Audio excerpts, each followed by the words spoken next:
Welcome to Norse Code, the number one podcast for your Minnesota Vikings. I'm your host and producer. My name is James Pagashnik. Thank you guys so much for listening. And at the other end of the tin cannon string, we have our analyst and co-host. You know him from numerous blogs and podcasts around the internet, most notably from the Wide Left Substack. He is Mr. Useful Human, Arif Hassan. Arif, was this the perfect storm of two teams that I suppose we know the most history about, but is this the perfect storm of the very movable force versus the very movable object? Yeah. I think it's irresistible force and movable object, but oh no, not in this context, because anything can happen against the Falcons, and anything will happen against the Falcons. The only thing I was thinking about the entire game was if there's ever an addendum to either the Vikings or the Falcons' histories as far as the Dorktown documentaries are concerned, this game is perfect. That has to be featured. And you can tell it, and the Dorktown documentaries do such a good job of this because, of course, they cover the 1998 game between the two teams. But telling it from either perspective in a way that's like meaningful and captures the spirit of that team. This is exactly that kind of game, because if you're a Falcons fan, this is a game that, you know, the Falcons are at the top of the NFC South somehow. No one feels like they deserve it, but, you know, it's theirs, so you might as well grab it. Statistically, like number 4 defense. Right, yeah. And you've got the best opportunity in the world. Not only is there not only are you playing against a team's third quarterback, they don't have their premier left tackle. You have Calais Campbell. They don't have their premier receiver. They don't have the three most important players on the team, much less they're on their offense, right? And then that third quarterback becomes a fourth quarterback, and their third receiver becomes a fourth receiver. And it actually turns out that their second tackle is actually their third tackle because the second one is on IR. Like, it is a monstrously easy game. Like, there's just it should just be fine. But then, of course, it's somebody from Atlanta, Georgia that puts together the craziest game that I think I've seen in a while, at least in the regular season. And remember, I watched last year's Vikings, right? Like, I'm familiar with crazy games. And that just feels very like Atlanta is built to disappoint, and the Vikings are in the process of doing what they're built to do, which is kick you in the teeth, right? But in order for that to happen, they have to build you up. The Vikings are in the middle of that process now. So this is a very Vikings game because it gives you something. This is like the Greg Lewis portion of the 2009 season. This was this more of like the most Vikings moment, or was this more of the most Falcons moment? Like, I would say it's more of the most Falcons moment, but I don't think that detracts from the fact that it is a Vikings moment. The thing is, Vikings moments are primarily built on 1-2 punches, right? Or not 1-2 punches, but, you know, punch counter punch, right? It's Case Keenum against Tampa Bay kind of instilling you with hope. It's Randy Moss going for 3 touchdowns against the Dallas Cowboys on Thanksgiving. It's the build you up moments that are a very big part of the Vikings before the tear you down moment, which will happen at some point, I assume. But the Falcons are just like, what are you doing? Why are you watching this team? This team does not deserve to exist. It was built primarily because the NFL did not have a team in the South. Now it does. Here you go. We're going to lose. And they did that. The Falcons team resists the idea of building spirit into you. The Vikings team celebrates the notion that one can be built up in order to be taken down. And so they very quintessentially both teams had moments, but this is more representative of the Falcons because these singular games can be representative of the Falcons. There's this great documentary on how the creators of South Park make their episodes. I believe it's called like 6 Days to Air, 5 Days to Air, something like that. And they proceed to describe how they write plots for episodes and how you try not to have it be a completely linear thing, and you eliminate certain words out of your vocabulary in order to make it to the next step. And they prefer something that is, and as a result, like, you know, A, and then as a result, B, or as a consequence of that, C. Like that's how they end up moving it. And instead of going, well, A happened and then B happened and then C, it makes things more interesting, more complicated, and moves it in a different sort of structure. This very much felt like, and as a consequence of Jaren Hall going out, now we have the guy who's been on the team for 72 hours who doesn't know the name of the punter. Like, the whole thing was just amazing to watch. And we'll be discussing this in much more depth, but I couldn't believe what I was watching for most of it. And watching it back, it's clear Josh Dobbs didn't know what he was watching either. Nope. that was beautiful. Yeah. And yet he achieved anyway. He is our little Lebowski achiever. Good for him. We will be discussing that in just a moment. Welcome to this episode of Norse Code. We have a game, we have a victory. This is a true victory for all of us who have ever found ourselves in a situation of, oh, well, I'm horribly unprepared for this. Let's see how it works out. So we've got that to discuss, and we have the mailbag as well. Before we go any further, again, thank you for listening to Norse Code. If you enjoy the show and would like to support us financially, you can do so in a couple of different ways.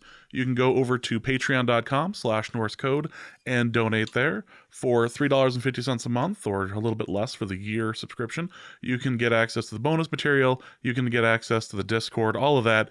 The Discord, which was very busy this weekend, trying to raise money to draw Play Dave to draw more atrocities. To see this atrocity, you can either check out his Twitter account, or I would prefer it if you went over to our Discord and checked it out there. So again, patreon.com/Norse Code. Try to unsee it. I dare you. You can also go to paypal.me. You don't have to see it in the first place. Actually, if you don't want to go through the process of attempting to determine if you can unsee something, you don't have to see this. This is not worth your time. You can subscribe, you can give us money, but you don't have to enter the Discord or anything. I disagree. I think this should be on the they feel like this image should be on the opening email that you receive for signing up over at Patreon. I feel like that's the next logical step. No. Also, paypal.me/Norse Code is a one-time donation if you'd like to give us a little bit of scratch there, or you can go to norsecode.threadless.com for all of the Norse Code merchandise options that happen to be available at the moment. Also, a special mention that we will be at the Damn Grill about 7 o'clock, 7:30, November 17th. We are taping on the Friday night this year over in Denver. So the Damn Grill, about 7 o'clock, 7:30 over at the Damn Grill, November 17th. We are doing our live show. We will be giving away 2 tickets to the Denver game as well, which they have confirmed will be the Sunday night game. It is not being flexed out. It is the Sunday night game. Check it out. This is going to be over at The Damn Grill over on November 17th. Looking forward to seeing a few of you lovely people out there. And tell your friends, we're literally giving away 2 tickets to the game. So hope to see some of you people out there. It should be a lot of fun. All right. Are the tickets seated next to us, by the way? They are not. Oh, okay. I don't know if that's a perk that it's not, but I just wanted to make sure. No, this time they are. This time they are not. So okay. We're. Well, then congratulations to the ticket holders. Now Arif shows up. Be fantastic. Also, just as a public service, and Norse Code is always in the business of doing public service and trying to make sure that we have our listeners as well prepared as they can be out in the world. It is worth pointing out that the Minneapolis Police Department has arranged for technicians. Oh my God, I was about to interrupt and say to be on site in the old Kmart building on Lake Street. You know the one that's in the middle of the road for no good reason? Yeah, that one. November on Friday, 10th. November 10th and Saturday, November 11th. I cannot believe we both were like, oh, is it? because you were like PSA, and I was like, I know exactly the PSA I want to include here. And that, okay, perfect. So if you have a Hyundai that has been stolen, maybe by the police, maybe by someone not so, Well, or one that is not stolen, but is at risk of being stolen. Exactly. Apparently, a greeter will meet drivers and obtain your vehicle information, and during the upgrade, drivers can wait in a heated tent with seating and bathroom facilities. Yeah, by the way, this is like this, especially the way I found out seems so shady. Like it's just a bunch of people who got like sick of spending 30 seconds stealing Hyundais, just being like, well, what if they just come to us? But it's not. The Minneapolis police actually did announce this. This was vetted by like local news. Like this is true, that if you just like take your easily stealable car to a burnt out Kmart lot in the middle of Lake Street, a place that nobody wants to develop because of that Kmart. Yeah, I know a guy. He'll take care of it for you. Yeah. Like that, but that's true. So, if you would like to be better than a reef for a moment, you can go get your car fixed. A moment. You can go get your easily stolen car adjusted slightly, so it is slightly more difficult to steal. Yeah, and you can Google it, but I'll put something in the show notes. I'm sure that there are Hyundai owners listening to this show who want a conclusion to this arc so that they don't have to worry about their own Hyundai. Kia owners, I'm sorry, but Kia has not offered this, as far as I can tell. No. I like how the whole season has gone on this arc as far as where this is going. Yeah, we just finished like week 9 of the NFL season.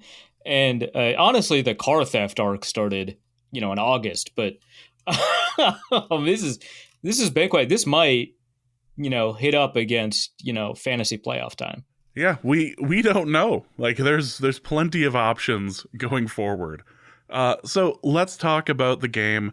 Let's talk about the come from behind victory that Josh Dobbs was able to lead the Vikings to. Josh Dobbs was not the scheduled quarterback.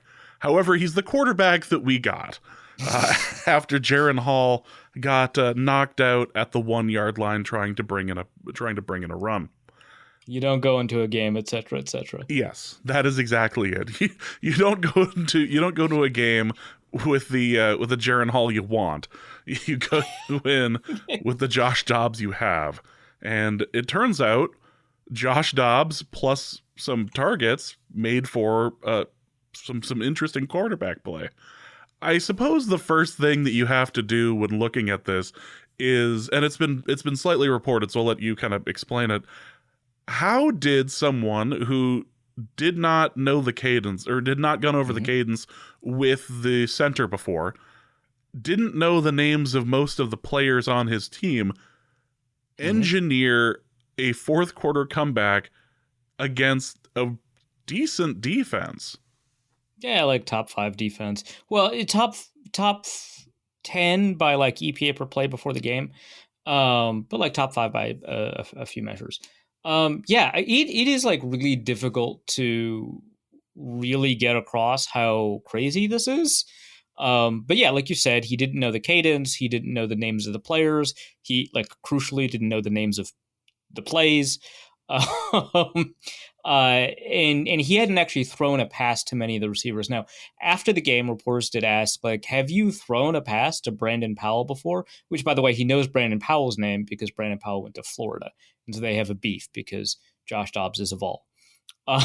So he knows that name. But yeah, there's a lot. And so he said he had never thrown a pass to Brandon Powell before that day, but he did clarify that he did throw him a couple of passes in the pregame warmups, which to me, like, hardly qualifies. Like, there's no way that counts, but okay, it counts to him. That's something. I guess it's better than nothing because he apparently learned about like the route depth of one of the routes because Brandon Powell ran it differently than Dobbs was expecting, which, by the way, can you like think about that for a second too, right? Like, Dobbs did do, like, so he didn't do the walkthrough, but he knows what the play sheet is, and he did a bunch of mental reps before the game. And then he spent 5 hours after the Friday walkthrough with Grant Udinski, the assistant quarterbacks coach, to go over what the game plan was, which that rules, by the way, from my understanding, that was like fairly voluntarily on both of their parts. Dobbs, obviously he's the backup quarterback. He needs to know the game plan, but it still feels like he went like above and beyond in order to make sure that he was ready. And then it just so happened that he needed to be ready. And these are like, 2% circumstance type things. So really like credit to him. So he knows what the concepts, he doesn't know what the names of those concepts are, but he knows what the concepts are. But the thing is, apparently the concept as he understood them in a lot of these plays, they run them at different routes. And of course that's important because then you throw the ball in a different spot. And so he actually missed Brandon Powell in the pregame warmups on one of these routes. And so that taught him a little something about the offense that he kind of stored away later that apparently he used during the game, at least the way that he told it. So, but that's how far behind he was, that during a pregame warmup, he's like, oh, I have this play wrong. That's cool. It's just like, oh, that's where we are. And so like you said, he didn't know the cadence. So apparently Brian O'Neill told, I wish I could credit the reporter. I forgot who it was. Told a reporter in the locker room that he taught that the offensive line taught Joshua Dobbs the 5 primary cadences that they use. And so that's kind of what they went off of. Mind you, this is like on the road too, right? Like there's already like a problem communicating because the noise. It's not as if the Falcons have been implicated in finding ways to amplify that noise or anything like that, nor I guess can the Vikings throw stones in that regard. But it just, it's a lot to take in. And I think one reason, because I remember like, I was like, oh my gosh, Jaron Hall has a concussion. They're at the 1 yard line, and the Vikings decide to kick it instead of like throw Josh Dobbs in there and run the ball. And someone in my mentions was like, why aren't they going for it? I'm like, dude, they just lost their quarterback. Like, relax. It's like, you can run the ball. And so it turns out the answer is no, you can't. Because he doesn't know the cadence. He's never taken a snap from Garrett Bradbury in his life. I don't think he knew Garrett Bradbury's name before the game, right? Like, it's just like it's not easy to take a snap from a center, an unfamiliar center in the NFL.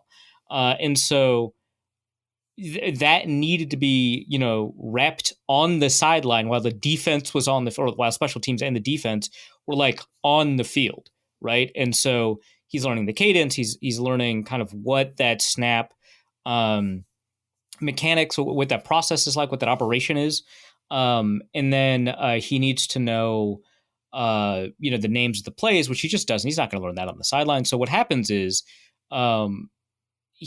as Kevin O'Connell relays the play into his helmet, right, through the speaker in his helmet, he is repeating that out to the rest of the team in the huddle. And you have to understand, there is a premium that is placed on the ability to confidently say the name of the play in the huddle. And it's not just for like coach, alpha dog, whatever reasons. It's because that ensures the clarity of the play, right? So you can't confuse the words that are coming out. So he has to repeat in a word perfect manner, right, the play that he has never heard before in his life. And then as he's doing it, Kevin O'Connell begins to translate the play into another offense's lingo, one that evidently Dobbs had a lot more familiarity with, or maybe they're referring to kind of the normal high school terms for a lot of these plays, whatever, right? So he's like translating it to him. But that's not enough, right? Like if Dobbs knows that, there's a smash concept to one side. So smash concept is when you've got a corner route and you've got sometimes it's called a smash route or a quick out, or it wouldn't be a quick out, but it's a short hitch, right? So you've got one receiver running maybe 3 to 5 yards before turning back towards the quarterback. You've got another receiver running up the numbers, 17 to 22 yards, turning a 45-degree angle towards the sideline. Against cover 2, this works because the cornerback in the flat has to make a choice between covering the receiver at 5 yards and the receiver at 17 yards. If you don't attract the attention of the deep safety. And so whichever one the corner takes, you throw to the other one, right? So that's the idea, right? So in that example, it's one of the simplest concepts, one of the easier to read concepts in an NFL playbook. Really difficult to throw because corner routes are just one of the most difficult routes to throw in the NFL, but a simple concept to read. You still don't know. I said 3 to 5 and I said 17 to 22, right? There's a huge gap right there in terms of what's happening.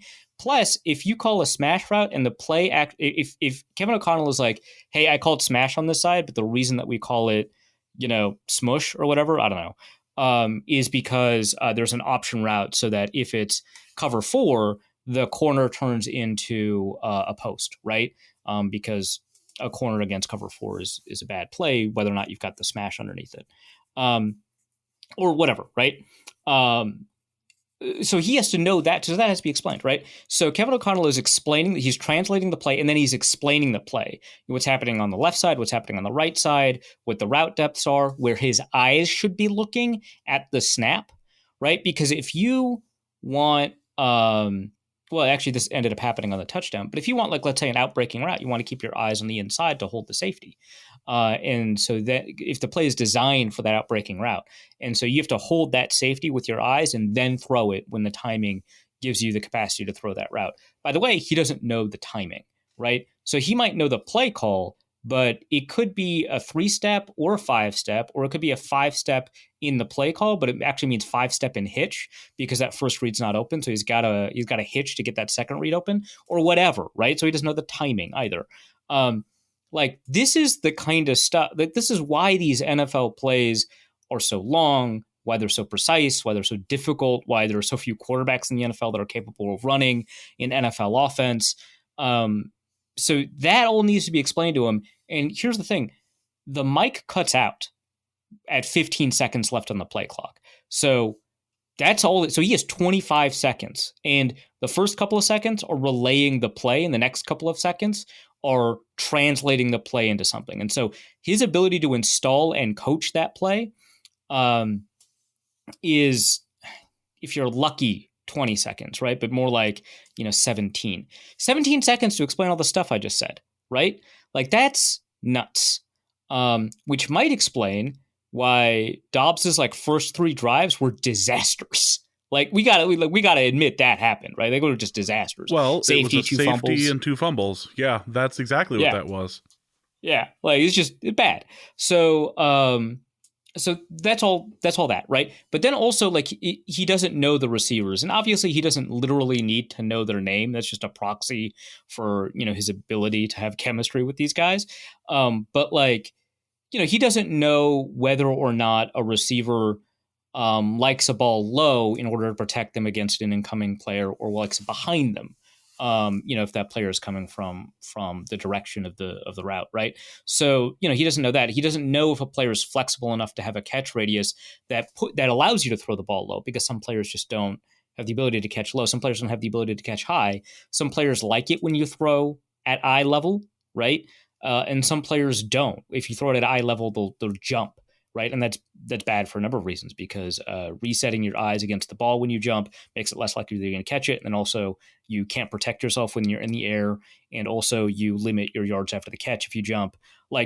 These are things that a quarterback just knows about receivers that allows them to put the ball in the best possible situation. Right.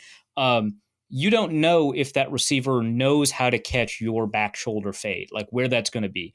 And that's really important because they can't see the ball. That's the whole point of the play. And so, and the timing on that is really precise, right? That's why people always talked about it with Aaron Rodgers and Jordy Nelson or whatever, right? Or Devontae Adams later, because that is a really difficult thing to pull off with the kind of consistency that they did. So, he doesn't have the timing. He doesn't have the chemistry. He doesn't really have an understanding of how a receiver might best catch the ball. After the first 3 drives, he kind of just balled out, I guess. And if you watch the JT O'Sullivan breakdown, which I've talked about him a number of times now, the QB school breakdown on Joshua Dobbs is incredible, right? Because first, he goes over those mistakes, right, including the KJ Osborne injury, which you could argue that Josh Dobbs led him into it. Maybe not. KJ Osborne also kind of makes a mistake on that play that increases the likelihood of an injury risk, which is that he bobbles the ball.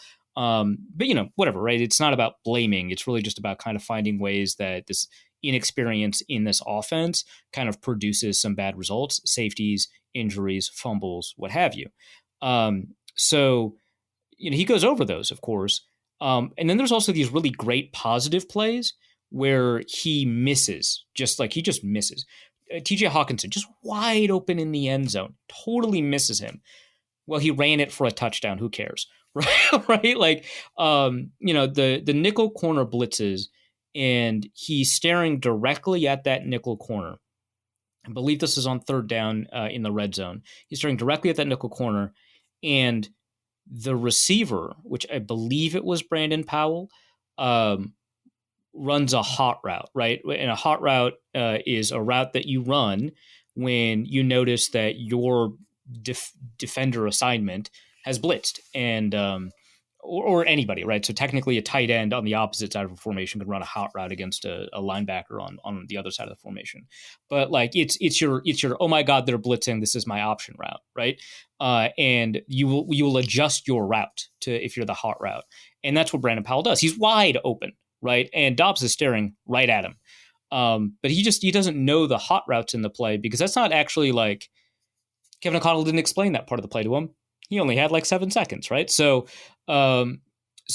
he scrambles, and it turns out that's a first down, leads to a touchdown later. So, that some of that's a little bit unsustainable, but also the elements that are concerning, one hopes that they'll kind of get massaged through this week, right? So, but really insane, incredible stuff. You just kind of don't see this kind of thing in the NFL. This is like a Kyle Sloter fever dream, right? Like, I don't even know the offense. I'm Kyle Sloter, yeah, right? But Joshua Dobbs is like, but he is Joshua Dobbs, right? Like, that's the difference.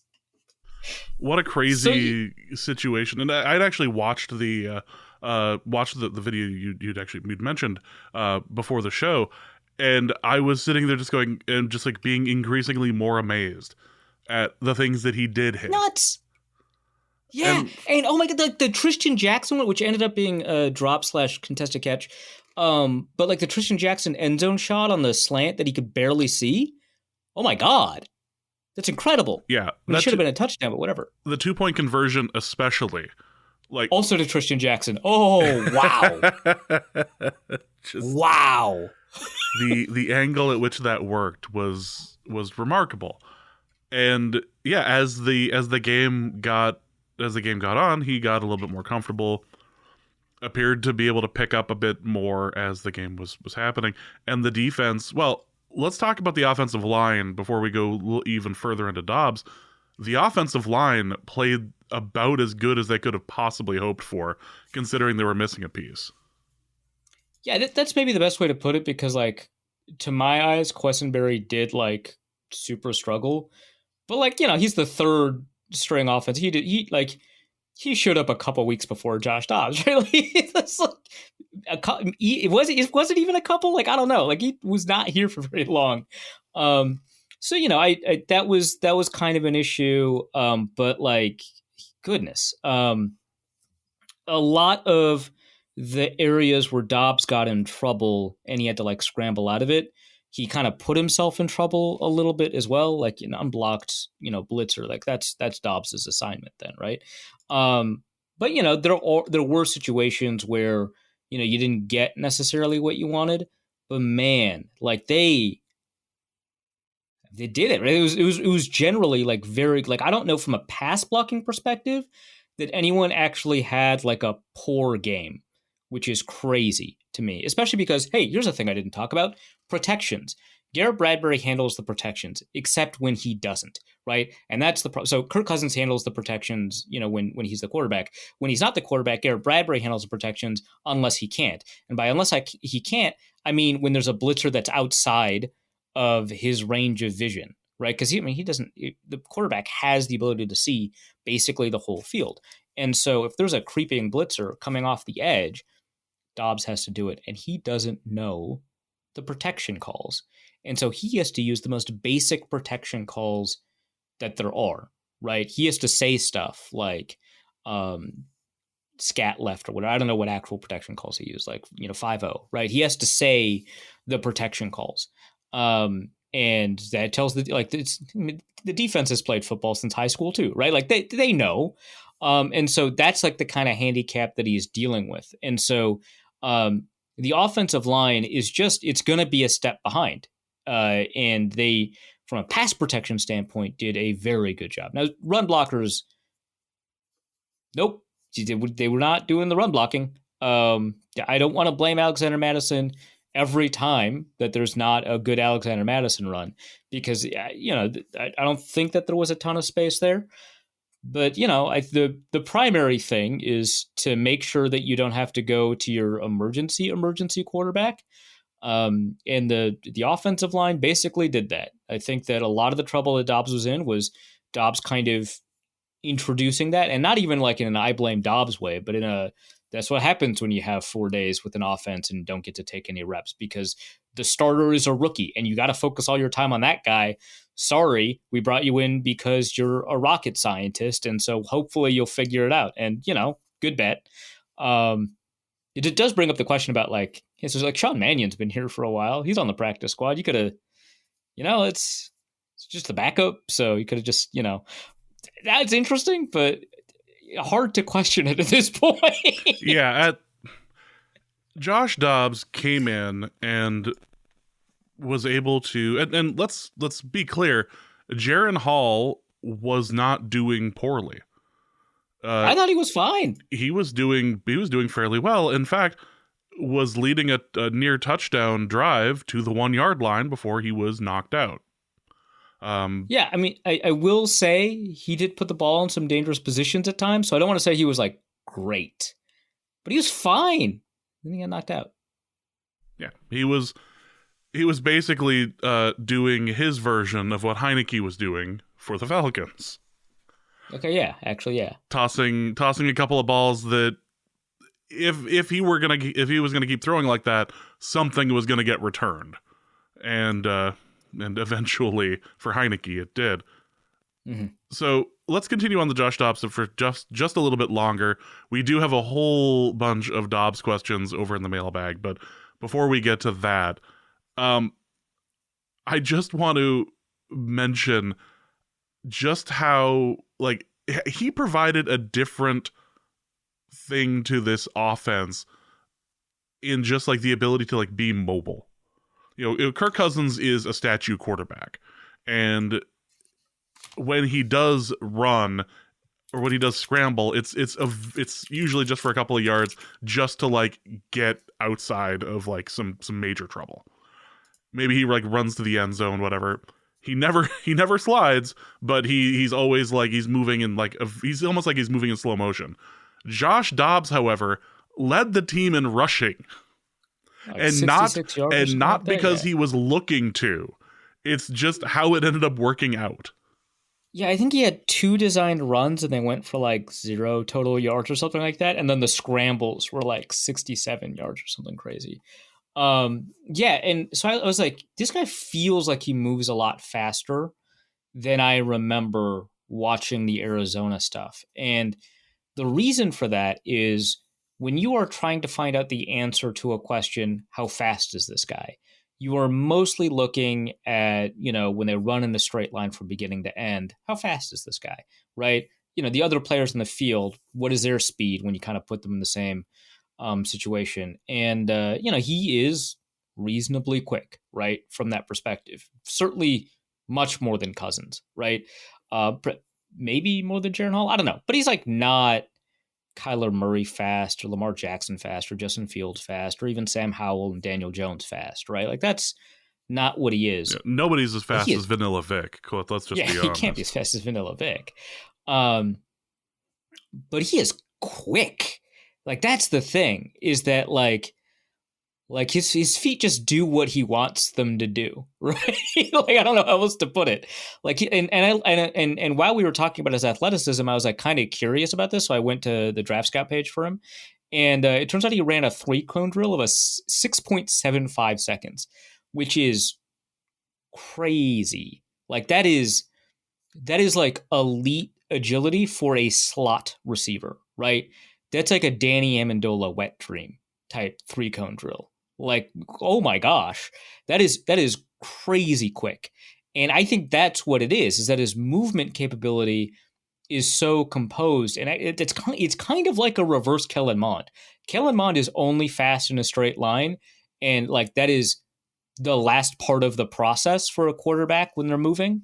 Um, and being fast in a straight line is great. I've seen Vanilla Vic, right? Like I know what that can do for you, but you got to do all the other stuff first. You got to have the movement capability, move side to side, contort your body in different ways while still keeping your momentum. Shed a tackle or 8, I guess. I don't know.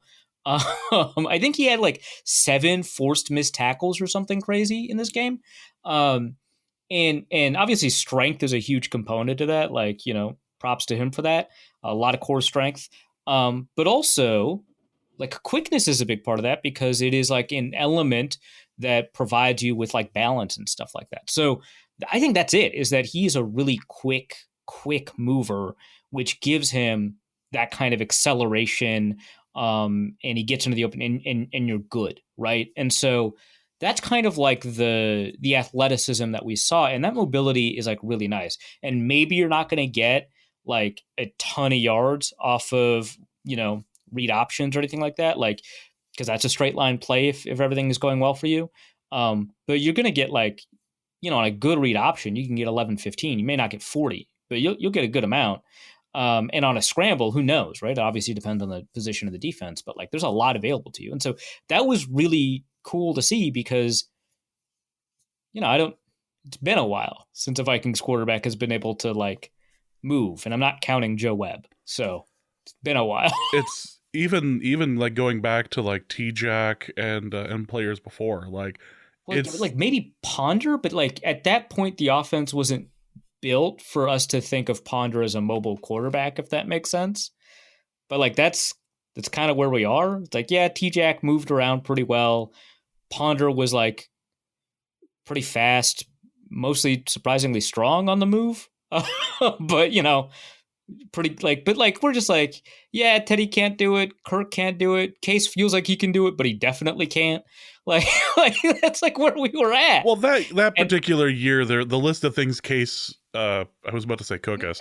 The list of things that Case Keenum couldn't do was pretty short.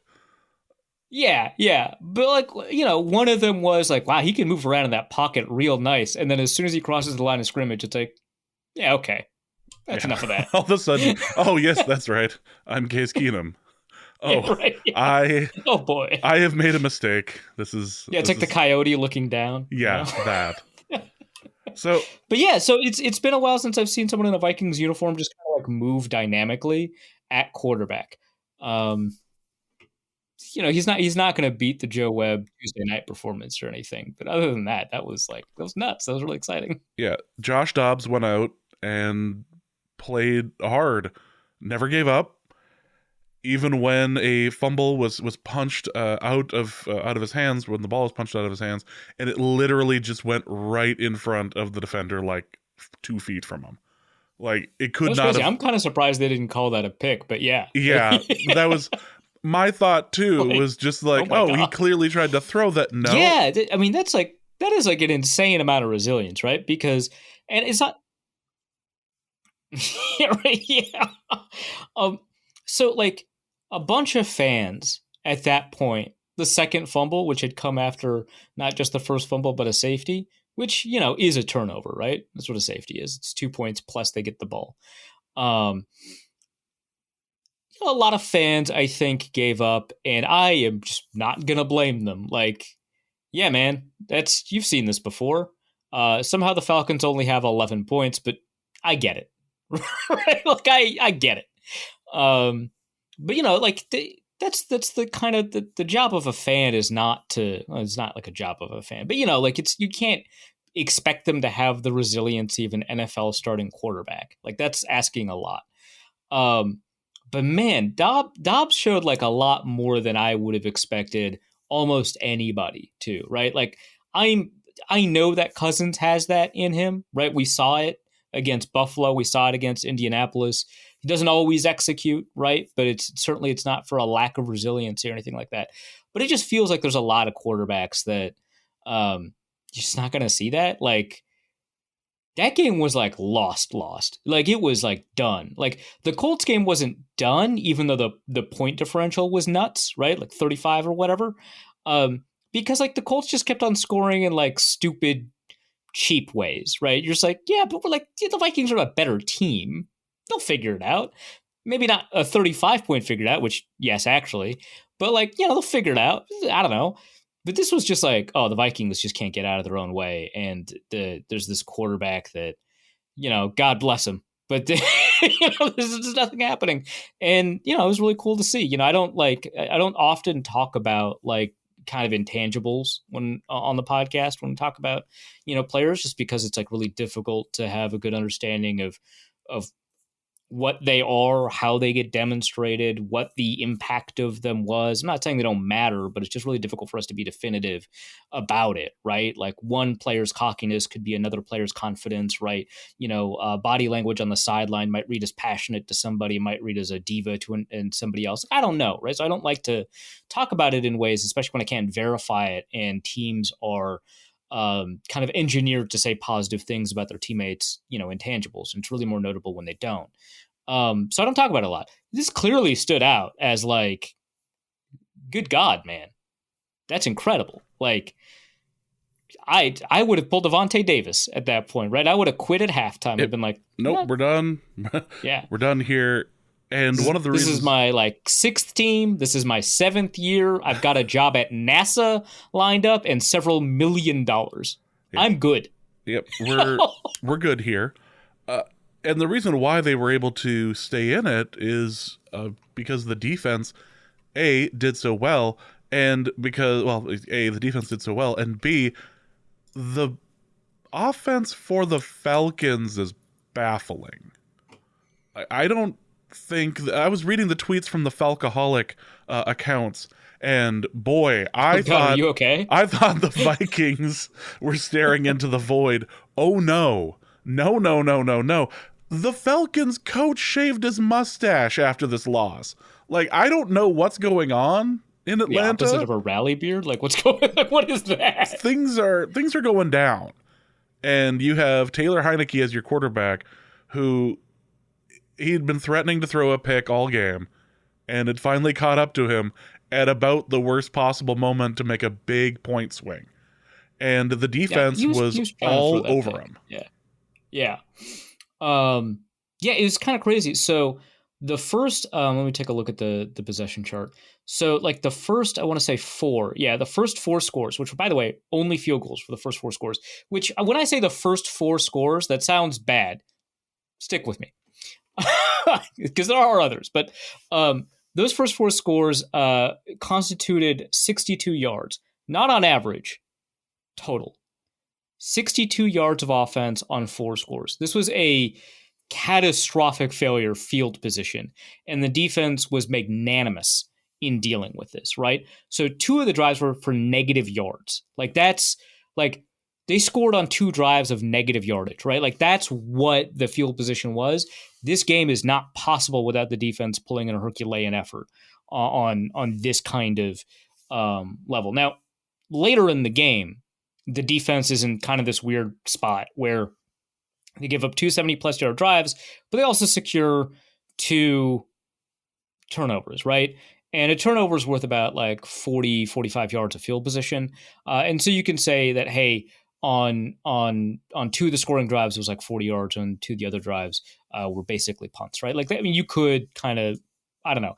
The net result is obviously that the defense did, I think, a phenomenal job despite giving up 28 points, right? Because the defense didn't give up 28 points, right? Field position gave up, 14 of those points, right?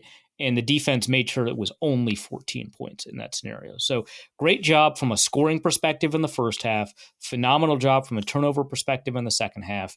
Kevin O'Connell said after the game, so Caleb Evans is the one that punched out the fumble that ended up being recovered by Josh Metella somehow. I don't know, man. You watched that, right? I was just like, how did he get what? how in the world did he end up with it? But fine, whatever. Magical. Yeah.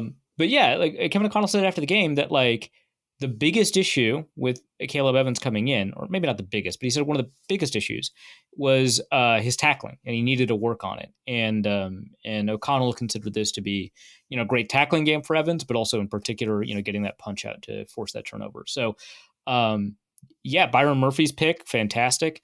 A really phenomenal performance from a defense that technically gave up 28 points against an offense that like is designed like pretty well from like a X's and O's perspective, but like is kind of baffling from a, you should probably give it to your good players perspective.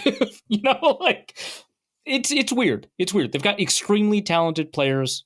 Those players don't play quarterback. That is pretty critical, but like they got some extremely talented players, and we saw some of it. We saw Bijan do some crazy stuff. We saw Kyle Pitts do some nut stuff, right? But at the end of the day, I mean, like that offense wasn't entirely dead for the Falcons. They were run by a quarterback that they didn't really want, to be their starter, right? At the beginning of the season, which, the Vikings scored 31 without that quarterback. But, I think a credit to the defense in a big way, because that was a fantastic performance that when we add up the point totals at the end of the year and say this guy ranks, this team ranks whatever in points per game, it's not really going to show up in a meaningful way, but certainly was critical to the Vikings win. It was nuts. This was like the defense was able to, now, which isn't to say the defense was perfect. They got caught once again on an all-out blitz on a screen, and a tight end ran for like 60 yards. So, and Johnny Smith, not Kyle Pitts, like the backup tight end. Yeah, backup's doing a lot of work there, but it wasn't Kyle Pitts. So yeah, and it's nuts because like this defense doesn't really do that. Like they blitz a lot and people throw screens against them a lot, and they handle it. They just handle it. And this time they didn't. 6-yard screen. They made some mistakes, obviously. And I thought the final touchdown drive was just like, good God, please learn how to tackle, right? Even Cameron Bynum, who's been on a tear this season, ends up getting bowled over in the end zone, right? So like there were like some pretty significant, like a 79-yard drive for a touchdown with the game as close as it was. I mean, they're pretty significant. I mean, he put them ahead. Pretty significant, quote unquote, failures of the defense. But like, hey, bang up job overall. Yeah, defense was all over him.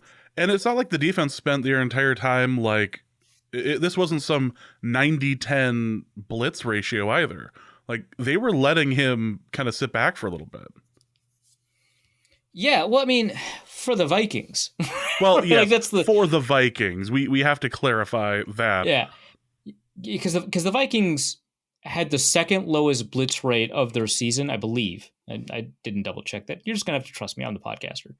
The second lowest blitz rate of the year at 50%. 50% would lead the league this year were it not for the Vikings.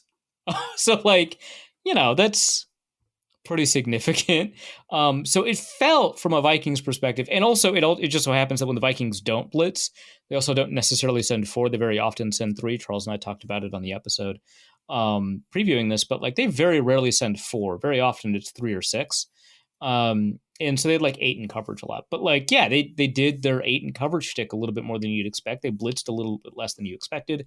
I mean, okay, so here, speaking of blitzes, just back on the Josh Dobbs thing, the Falcons only blitzed Josh Dobbs on 18.6% of dropbacks, which is like criminal. Like, what are you doing, man? The guy can't call protections. Like you should have had a blitz package ready for Jaren Hall, and now you've got a guy that doesn't know the playbook that's in there. Like, dog. Like, that's crazy. Anyway, back to the Vikings defense. They sat back there a lot more than you'd expected this particular Vikings defensive unit to do, and they got a lot out of it, right? We saw some good plays from Harrison Smith. We saw some good plays from Cameron Bynum. We saw a great play from Josh Metellus. Jordan Hicks is, like, good now. That's fantastic news. We just kind of have to acknowledge, like, he's had, like, at least 3 really good games for the Vikings, probably more. So he's probably just good now. We can just take it. That's the win. Yeah, and he was huge in the game. Huge, like 11 tackles or something crazy like that. Huge in the game. Did he get one of the sacks? Certainly some tackles for loss. Huge in the game. So, like, yeah, there's a lot of elements of this defense that were firing on all cylinders. Like I mentioned, Caleb Evans and Byron Murphy all had pretty good games. And, like, this is a situation where, because of the nature of the Vikings scheme, there's a lot that gets put on these corners. And so for them to have a good game, given that, really good to see. Another great Danielle Hunter showing. He's just doing the thing that he does.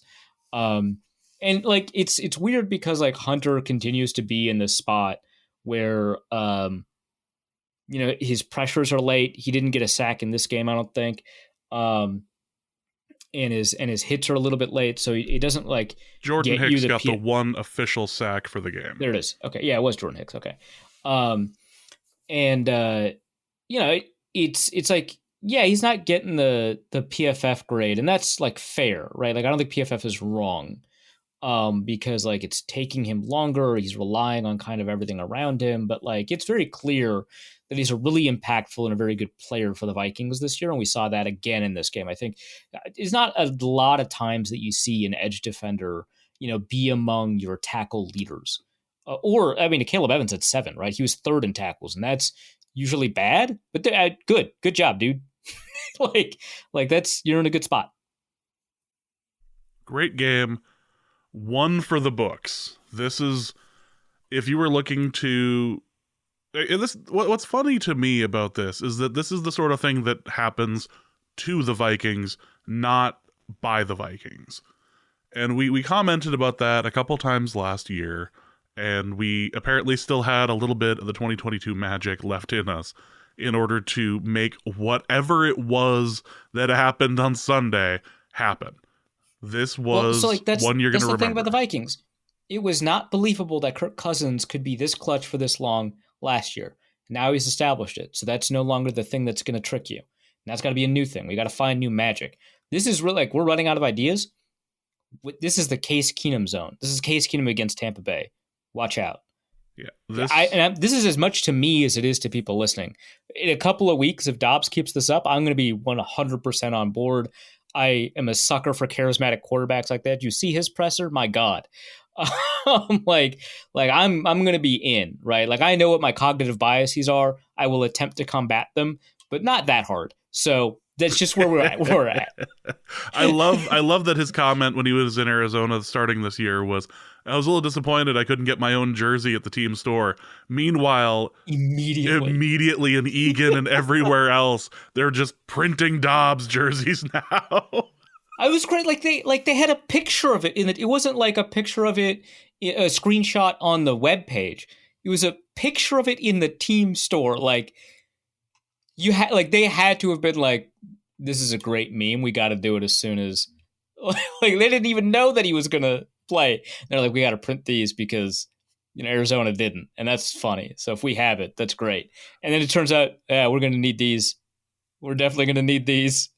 So if we can turn to like a national view for the moment, Blake Murphy said some very interesting things on Twitter last night about the state of the Cardinals, and this is after the Cardinals were blanked by the Browns. And Josh Dobbs is obviously no longer their quarterback. They decided to, even before the trade, they decided to go with a rookie, an unproven Clayton commodity. Tune, 5th round pick from Northwestern, yeah. Yeah. They decided to go that route, and now apparently Kyler Murray may start on Sunday against the Falcons because you don't need to prep against them now. What exactly does this say about the Falcons that they were willing to give up Josh Dobbs? Or is it just a situation of they have no targets anymore in Arizona and Josh Dobbs actually had a few people that he could toss the ball to here? Yeah, I mean, I think that, so one thing that I didn't like, that I kind of hinted at but didn't really get into, was how extraordinary the coaching from Kevin O'Connell was, which is also something, now that I think about the piece that I wrote, I kind of regret not pointing it out. I think that incredible, right? And one of the things, maybe this is an element of a really good coach, is that Kevin O'Connell himself, de-emphasized, his role, right? A lot of talk about the teammates or what Dobbs did, a lot of but like, let's not get it twisted. That's incredible to do a 15-second install of a play. That's incredible. Like, and he coached Dobbs through that like touchdown, right? That final touchdown at the end. And he told Dobbs where to put his eyes, and that was one of the reasons that they scored that touchdown. Is because Dobbs held the nickel corner, right? Before, when Powell had the outbreaking route. Now, he doesn't place the ball perfectly to Powell, but there's no chance of the coverage getting to Powell, which is the important part. So, like, that's part of the instruction set that O'Connell gives him in like the 10 seconds, right? Because it's after a timeout, so he's got the 25 seconds, not the 40. The 10 seconds he has to coach Dobbs on this play. Astounding. First, to like have all of the the lingo available to him to do an instant translation so that Dobbs gets a snapshot, and then like the presence of mind to say, hey, you got the snapshot, but there's a lot of things that are a little bit different about this, and I'm just going to need you to trust me, and I'm going to need you to kind of figure out the intent of this play based off of like the clues I'm giving you, because I need you to look here. That's the important part, and I'm going to need you to learn that means that this thing is happening, right? Just like nuts coaching, like stunning. Like sometimes I talk about how phenomenal Mike Zimmer was coaching the defense against the Saints, right, in that playoff game. Just astounding. Like Everson Griffin lining up a defensive tackle, Edwin Sendejo at nickel, just crazy stuff, right? By the way, Andrew Sendejo had not played a down in the slot like in practice, or like just like kind of similar stuff, right? Like astounding stuff. This is that, but like with a quarterback and like honestly a much more compelling narrative, but with much lower stakes, right? Like just because it's a quarterback and, but yeah, astounding. So I do want to get that out there. And that I think is part of Dobbs' success, is having that coaching environment, but also like, I do want to say it's the targets he threw to, but I don't want to like get out from under my skis and talk about like how much better. And look, I want Brandon Powell to make me eat these words, because he's been playing lights out for the Vikings. But like, it is Brandon Powell. Like, our presumption should be that the fourth receiver on the roster that they like signed basically for free in free agency is like probably not an insanely good player, right? Like you might prefer to have Rondale Moore, right? So like that's one thing. Like, obviously you've got Jordan Addison. I don't want to discount that amazing catch on the sideline. Wow. Holy crap. Dot, first of all, from Dobbs. But like, that's important, right? Having that offensive line pass protect the way they did, not something that they had available to him in Arizona. But the coaching, I think, is a really important element of it. Having those receiving options. TJ Hawkinson, who is, getting to be somewhat frustrating at times, but, still, a hugely useful asset to have at tight end. Better receiving options that he had in Arizona. And like, probably a better situation than in Tennessee, because this is before they had DeAndre Hopkins, and this is like broken Julio. And so they just it's like Treylon Burks right after they traded AJ Brown away, right? So yeah, not a great receiving group. It's like Westbrook Akine and Treylon Burks, and you're like, okay, yeah, I might prefer Addison and Powell and Osborne for the moments that he's kind of available and healthy. But yeah, like it's supporting cast probably plays a role, but I think coaching is kind of a big part of that. I don't know. Sometimes you just catch lightning in a bottle. Dobbs against the Cowboys was lights out, right? And then, the next game was very good, and then after that it was kind of sputtered out. So like, it's not as if he's been consistent, and so maybe he'll just have these games sometimes.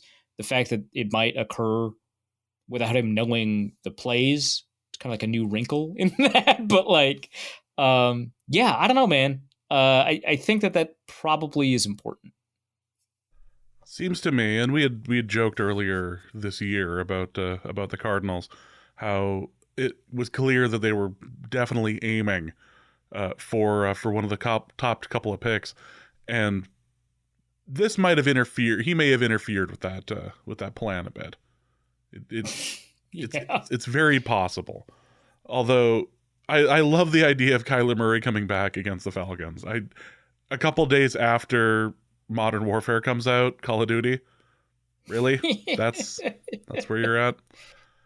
Sure. Sure. Bring it back. Bring it back then. Well, let's go to the mailbag. Actually, before we get to the mailbag, someone had asked if your love of JMU being an alum. I was sorts. Googling this right. Oh my God. So I'm on my phone. I'm Googling, can JMU play in March Madness? No, they can't. But God. The James Madison University, which is now ranked higher than Notre Dame this year. Right, they're 21 right now? Yep, yeah. for football. Knocked off the number 4 men's basketball team in the country, Michigan State, as well. This is a rough time for anybody who's a fan of Central Michigan, or fan of, well, not Central Michigan, the team, but being a part of Central Michigan or Indiana at this point. Wow, JMU, let them bowl. Let the take this draconian measure off of them. Let them play. I think they can qualify for March Madness. Huh. I think they can. I think that they are March Madness eligible. They just can't win the Sun Belt. Yeah, they can't. Yeah, and they can't go bowling. Nope. And they can't compete in the college football playoff, which and they're undefeated. Nobody thinks they're gonna be ranked in the top 5 or even the top 8. Just let them bowl, you cowards. All right, let's get to the mailbag, and the first question is from Damian Barrett, who asks, historically, the Vikings... We get a question like this after every emotional win. Damian Barrett asks, historically, the Vikings have struggled against teams after an emotional win. Are we setting ourselves up for crushing disappointment next Sunday? No, absolutely not. Didn't they win after the Colts game? Hold on, let me look this up. Yeah, I think we gotta be done with this, right? Like they only had emotional wins last year. That's all they had last year. Emotional wins. You remember the game against the Steelers where I think it was Pickett kicked the ball after was celebrating with the ball and then couldn't get the ball set, and that's one of the reasons why the Steelers lost that game. This is all they've got. They have nothing else. Yeah. Yeah, I mean, they had a great game against the Saints. They go back home, beat the Bears. They had a weird game against the Dolphins, bye week, so maybe that doesn't count. But then they crushed the Cardinals, one of their only multi-game, or is one of two if you don't include the Packers, multi-score wins. They had a real close game against the Commanders, which relied on, I think it was 12 seconds left on the clock when Greg Joseph kicked it. It was a comeback in the fourth quarter. That's an emotional game. Maybe it's not Minneapolis Miracle emotional, but it's emotional. And they go and beat the Buffalo Bills somehow. Look, I don't know. I still, we may need to do a rewatch of that game sometime just to remember all of the crazy aspects of it. Yeah, and this is not about how good the Buffalo Bills are, although that does play a role in the somehow. It's just you watch the game. That's crazy what happened. But yeah, the Colts game, they go and beat the Giants the next game. So I think we could say probably not at this point. But I get it, because it's this is just emotional hedging, right? Any Vikings fan is looking for a reason to say, okay, but come on, but you don't need one.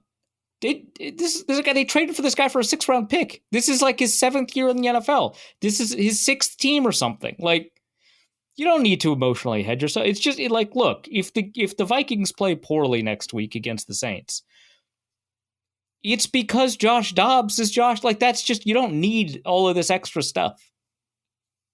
No, this is. I've already resigned myself to the idea that the Vikings may just lose out for the rest of the year. And at this point, I'm fine with it. I'm fine with it. The fact they were able to do this against the Falcons in Atlanta, amazing. Wonderful. No notes. There's a couple of different things you can kind of bet on, but you can kind of look to and go, okay, yeah, that seems fair. When a team does a fire sale and then they come together and win that next game, despite the fact that it seems like all hope is lost, that sometimes is a thing. Or this weekend when the I'm gonna have to partially credit, because I'm almost stealing a bit now from the Bill Simmons podcast, but like the new coach coming in for a game, sure, that's not a terrible like thing to look at and go, no, they're probably not gonna win. Like, there's a decent chance they'll be able to rally. They may suck for the rest of the year, but they are able to get that one game. Like, the team absolutely rallied, made this personal, made this work. You saw the pictures and video of Josh Dobbs getting picked up by the linemen in the locker room. Like, this was fantastic. Good for them. They may lose every game for the rest of the year. That'll suck, but we lost our quarterback who never gets hurt. You accept these things as a Vikings fan and you move on. It's just part of the deal. Also, Luke Braun's dad asks, can Arif admit he was wrong for saying that Dobbs being very smart doesn't translate to football? Well, no, that's not precisely what I said. I said that certain kinds of intelligence don't translate to other kinds of intelligence. This is not an argument that Josh Dobbs, because he's smart at one thing, is not smart at another thing. It is an argument that because Josh Dobbs is smart at one thing, we have no evidence about whether or not he's smart at another thing. I'd hope that Luke Braun's dad would be able to follow a somewhat complex line of reasoning like that, but I, of course, overestimated the Braun line once again. Yeah, well, that was your fault. Kenneth Allen asks, Kevin O'Connell now faces an all-important Dobbs decision. Oh, God, come on. How does he avoid making the wrong choice and alienating half of the fan base? What theory of jurisprudence should he appeal to? Should he overturn precedent and strip Hall's status away? So this is a reference to Dobbs v. Jackson Women's Health Organization, the court case that went to the Supreme Court that overturned Casey and Roe and returned the reproductive rights discussion to the states. I feel like I worded that as neutrally as possible. I believe you did. That was... It took me a moment, Kenneth Allen, to get that. It took me a moment. So reading this, and like obviously the theory of jurisprudence, that phrase gives it away, but I was just stuck on the phrase all important Dobbs decision, and my brain was like, there's a reason for this phrasing. That's weird phrasing. It's like stuck in my head. Oh my God. We're gonna toss a couple of these questions in together right now. Yeah. The spot they'll be hosting our live show at the Damn Grill even wrote in, Dobbs, are we better with him? And a Hunter asked, outside of the possibility of a Nick Foles-esque playoff run, would the Vikings still be better off starting Hall in the long run? Okay, so I'm going to avoid the question of like whether or not like tanking is good, because like, I mean, the results are in. Tanking is generally good, and I generally hate it. Like that's it, right? I just like to win games, and I think the sport's better if teams attempt to win games. I think that, there's a collective action problem here where it is clearly the case that teams do better individually if they make decisions that allow them to lose in the short run, they'll allow them to win in the long run. I'm going to avoid that, right? Is it better to continue playing Dobbs, or is it better to play Hall? And I think that this assumes that Jaren Hall his best path to improvement is playing. And I don't think that's necessarily the case. I think that he showed a lot more, maturity at quarterback than I expected. And certainly I think that he would develop if he played. But I also think that there's a really big risk that he could fall into some bad habits because they haven't been kind of ingrained through practices quite yet. If he plays in the NFL before he's ready, I think that that's entirely like a possibility, right? Like, I don't think every quarterback can play right away. And this isn't even just like, raw quarterbacks should sit and polished quarterbacks should play. I think some raw quarterbacks should play, and I think some raw quarterbacks should sit. It's actually one of the first pieces I published in my Substack. It's just kind of the nature of why one would consider them to be a quarterback that needs a little bit more development. So for like Anthony Richardson, for example, is somebody that I think should play because his issue is that he just hasn't seen the field enough, right? It's not his intelligence, at least as far as we can tell, his ability to replace quickly, as far as we can tell, his response to pressure, as far as we can tell. It's not a lot of the things that you'd kind of teach somebody on the bench.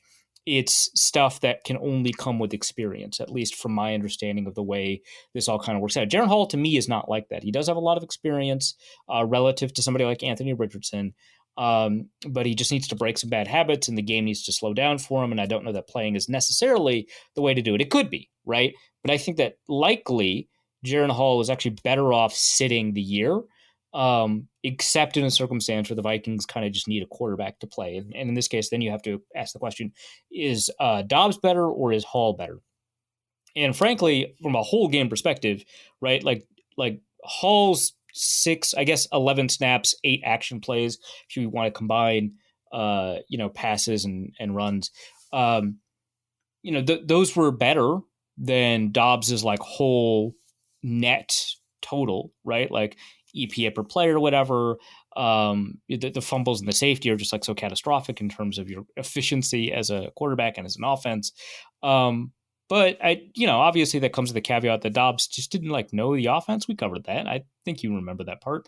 In a world where he gets that week, and just been a lot of situations where he only gets a week, like Arizona, he had 2 weeks, Tennessee, he had 1 week. It's just like where he lives now. I'm going to imagine that Dobbs is better for the Vikings' ability to win right now. And I don't think that Hall, and it's unlikely that he'll return from concussion protocol. So really you're evaluating 2 weeks of Dobbs in the building versus Hall, which I think is a different conversation. But I think that, Hall's long-term development is not necessarily sidelined by literally being on the sideline. And I think that the Vikings overall can improve. They're more likely to improve with Dobbs in. But, maybe I'm just being captured by the moment. He could stink against the Saints, and we could revisit this question. Patrick Claybon from NFL Network said that Josh Dobbs always finds himself inserted into games in the same manner that a chef on Chopped has to start cooking seconds after opening the basket. Yeah, it's like, all right, I have a Wagyu steak and a Nutty Bar. Okay. Oh, time started. Yep. All right, well, let's get these glass noodles going. All right. Let's see what we can do. Kenneth Allen also asked, is having Josh Dobbs as the new starter worth the cost, i.e. having to hear the announcers talk about him being a rocket scientist approximately a dozen times during a game? Yes. I'm going to go yes. Yeah, you really have to ask Bills fans, right? Because Fitzpatrick is probably as volatile a quarterback as Dobbs. They obviously have some similarities in academic achievement, but obviously the thing that people would talk about with Fitzpatrick until the end of his career, I'm very impressed that he kind of shook this. The Fitzpatrick went to Harvard and he apocryphally scored a 50 on his Wonderlic, but my understanding is he actually scored a 49, which is not meaningfully different, but you know how people are. A 50 is just way more impressive than a 49, even though it's not actually that different. But whatever, right? Those are the stories, and that's the story you tell all the time.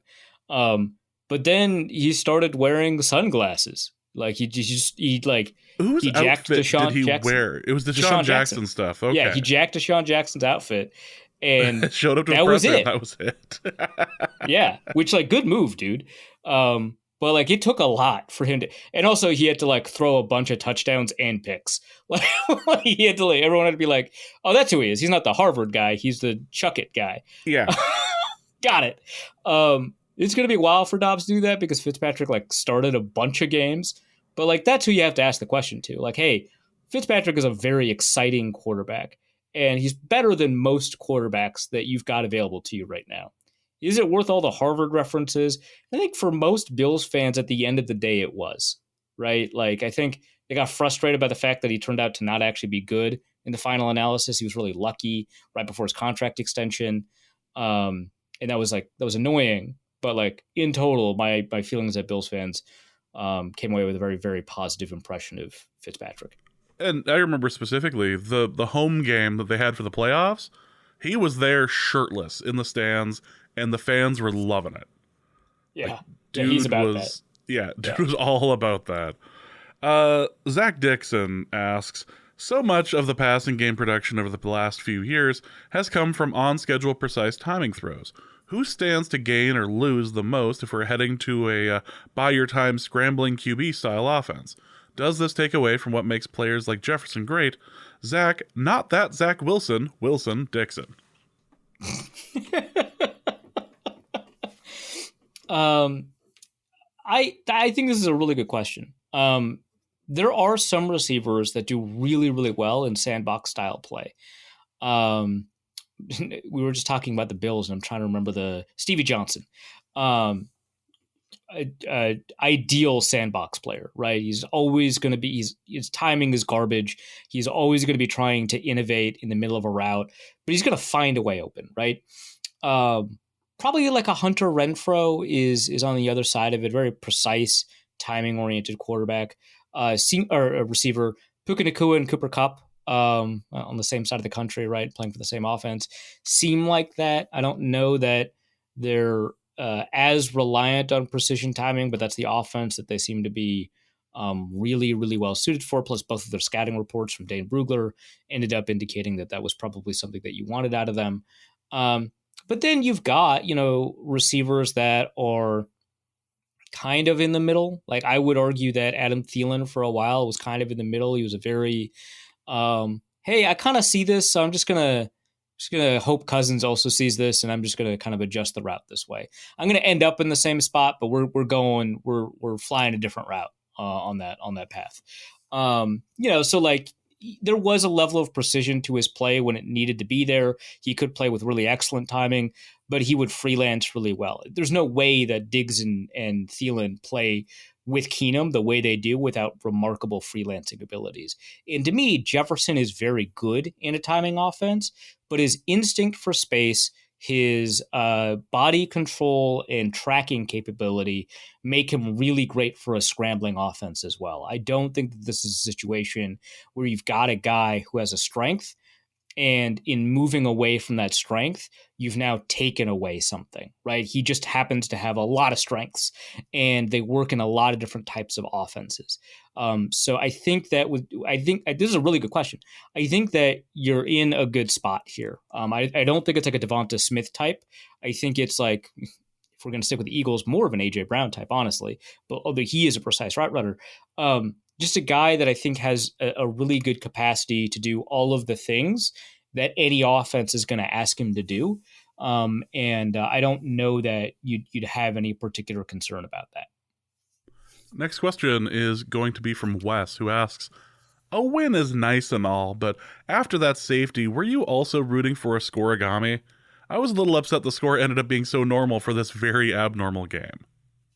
Yeah, I mean, that's like the path to scoregamis now, right? Like, you almost have to have a safety. Like, it's really difficult to scoregami now that we're like closing up on them without safeties. You need weird scores. So yeah, I totally understand your disappointment. Then again, it is fun to tweet out stuff like the Falcons have 14 points, but not in the normal way. Like, that's fun. So yeah, I get it. I agree. But the win's nice too. The win is very nice. I was trying to remember the last time the Vikings gave up a safety like that and they won. That's a good point. Like, a safety is like a sign for the whole offense. Yeah. Right? It's I would have to like sit and do like a deep dive as far as how many Vikings games they've actually won after giving up a safety, because it cannot be very, like, the amount, like, the percentage cannot be high. Yeah, I can't imagine. No. Let's go to the Logic Dump, who asks, for the random emergency quarterback corner, now that our emergency quarterback 31, Cam Akers, is out for the season, he ruptured his Achilles, which random skill player should be the next man up? Is this a situation of drawing the short straw before each game?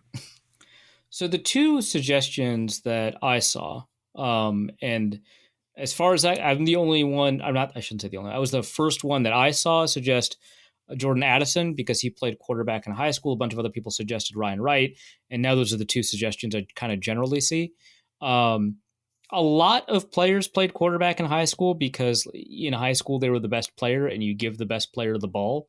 So, there's probably other players in the Vikings roster that played quarterback. But in my very scant research, Jordan Addison is one of them. The problem, of course, is that, he's also like their best receiver right now. So it's like the Terrell Pryor problem.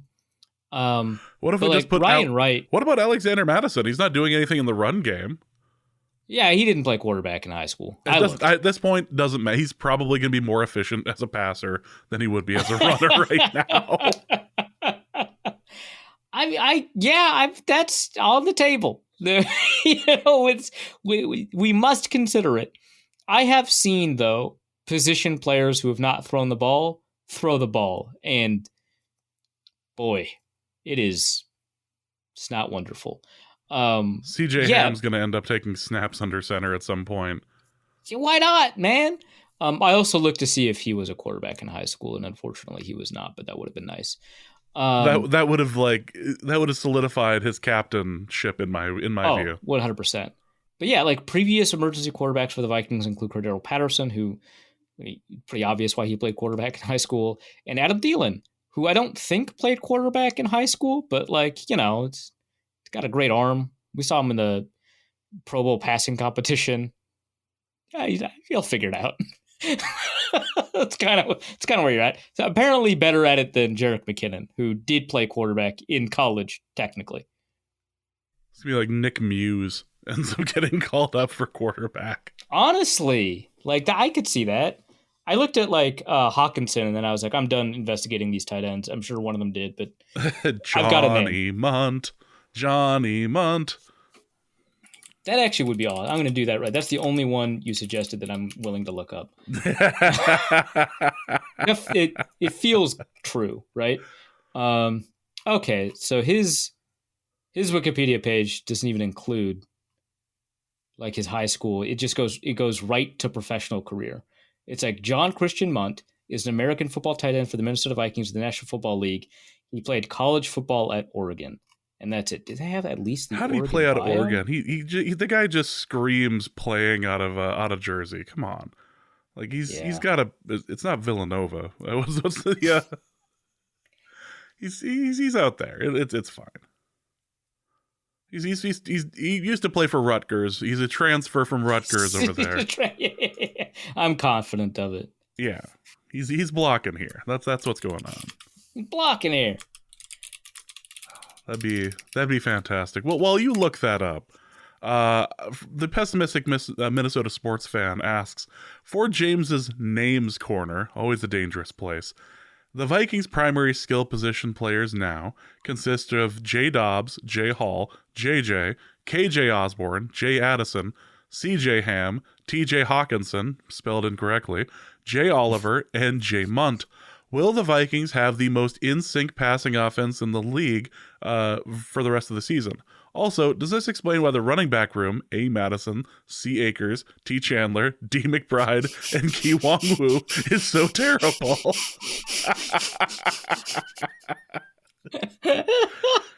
Yes, as it turns out, having a J name is absolutely key into having success. If I know one thing about what my J name has brought, it is just nothing but success and victory, quite frankly. Yeah, your life screams winning. I looked up Johnny Munt, by the way, and no, he played tight end and linebacker in high school. Well, now I'm disappointed. Rutgers clearly didn't put that. did not prioritize. Cody's for Reefs, he still probably isn't good corner. Sure. Yeah. With the trade of Ezra Cleveland, promotion of Reisner to full-time starting left guard, and in turn, lack of starting quality guards on the roster, it feels like Ed Ingram, despite his continual subpar play, has been rewarded with the starting right guard position for at least the rest of the 2023 season. Does this concern you? And also, why do you think Ingram keeps getting opportunities while being rather unchecked? Unchecked. Okay, so first of all, Ingram has been playing better. Right? He's not playing at the level that he was last year. That said, better's not like good. He's been an all right run blocker. He's been kind of an alarming pass blocker at times and kind of not at other times. But yeah, he gets more opportunities because there's time left on his cheap contract, and there was no time left on Ezra Cleveland's cheap contract, and so Ezra Cleveland is gone. Part of it's also that Ezra Cleveland is the one who got hurt, not Ed Ingram. Not that they would have traded Ingram in that scenario, but like that feels like it plays a role, right? So I think all of that matters. Ingram has traits that like suggest good guard play, and sometimes they come together to demonstrate good guard play.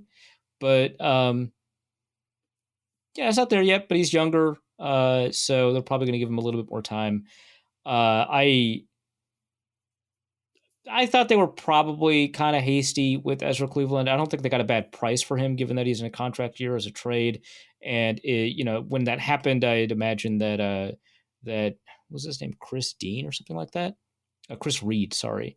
That Chris Reed was going to be coming back from IR, and it sounds like he's been practicing. So I think that's part of it too, is that they've got kind of a glut of guard depth where only one of those guys can be traded, and that's the one that actually started. So I think all of those are part of the equation, is right. The contract year stuff, the fact that you've got another guard coming in, the fact that apparently Blake Brandel is just a guard now and not a tackle. Don't know what that's about.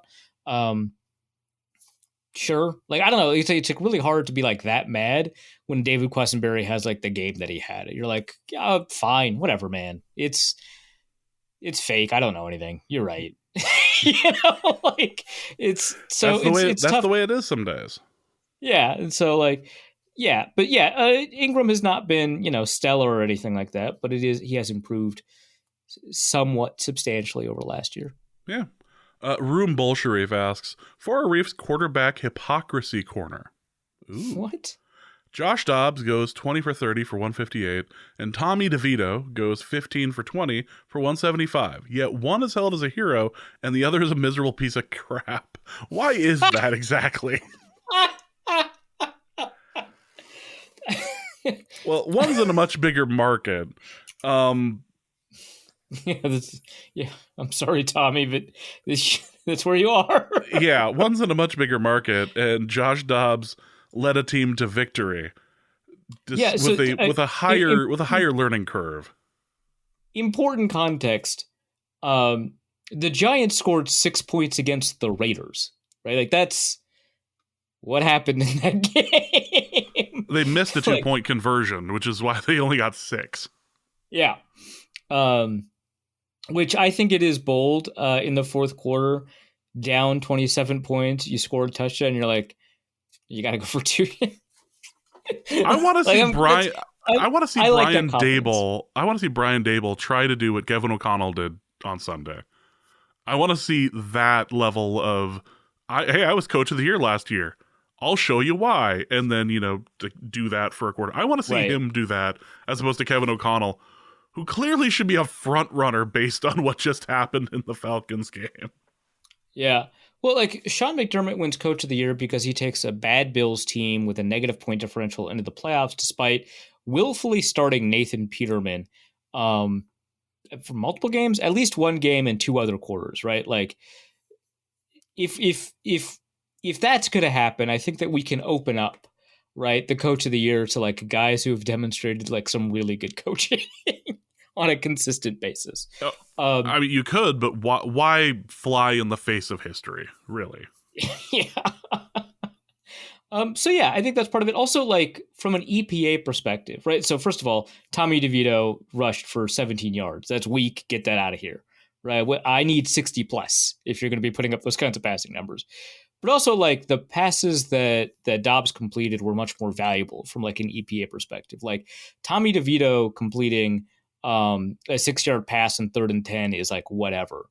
Dobbs completing a 6-yard pass in 3rd and 1 is fantastic. That's the same yardage, but it's like very different. So that's part of it too. Those rush yards. Also, they won. Those rush yards, literally rookie numbers here. Literally rookie numbers. Yeah, spend 6 more years in the league, then get back to me. Yeah. Let's go to Ingram's left arm, who asks, should we go out of our way to hug a Falcons fan this week? Yes. They are hurting. Based on the Falcoholic tweets and the comments in the subreddits. I'm worried that they'll transmit the void to you. That's my concern. We're already carriers of the void. Like, right, but this is super void. This is like the super void. Yeah, this is like antibiotic resistant void type stuff, right? Right, like this is like the void is staring back at you and it's you. This claps stuff. back. Ooh. Yeah. So, yes. So yeah, this is like, there's the affirmative nihilism that I have where, life has no meaning, and that's great because then you have the opportunity to create your own. And there's the negative nihilism that Falcons fans have, which is that life has no meaning and that makes us no materially different than the desk in front of us. Like those are the two. That's what I'm concerned about. So are the Giants this year the nihilists from the movie The Big Lebowski then? The Big Lebowski? Yeah, sure. Just don't even have an ethos, They don't even have an ethos. They're I can get you a toe, dude. With polish. I can get you a toe. I can get you a toe. There are ways. You just don't want to know. Also from Ingram's left arm, was Arthur Smith's mustache an attempt to GTFO by dressing up like Arthur Blank? What else does he need to do to get fired? Does he need to have the team swear allegiance to the Tennessee Titans prior to every practice?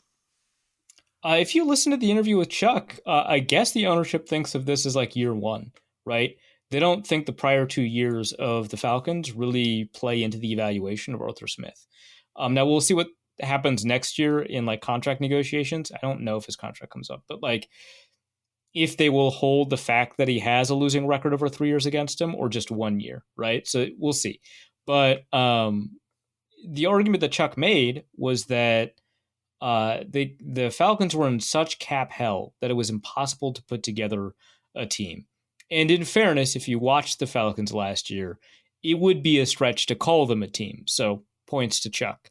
But yeah, I don't know that like year one, quote unquote, is going all that well for the Falcons. But I guess he's almost unfireable this year based off of that rubric. Truly remarkable. Just I had once they hit the red zone, I was like, what the hell are you doing? Go forward. Also, no, other forward. Forward. Move foot. All right, do whatever you want to do. Turn it over. I don't care. Ingram's left arm also asks for James's MVP corner. Where does, and I'm just going to say, the running back who kicked the field goal, where does he land on your power rankings for the Hell League MVP? Now, it's amazing that this happened, and I did check in the Hell League scores. Nobody picked him up as a kicker. I'm sure you're shocked because he wasn't designated as one. He wasn't going to be eligible to play kicker, but he still gets kicker points. He still got kicker points.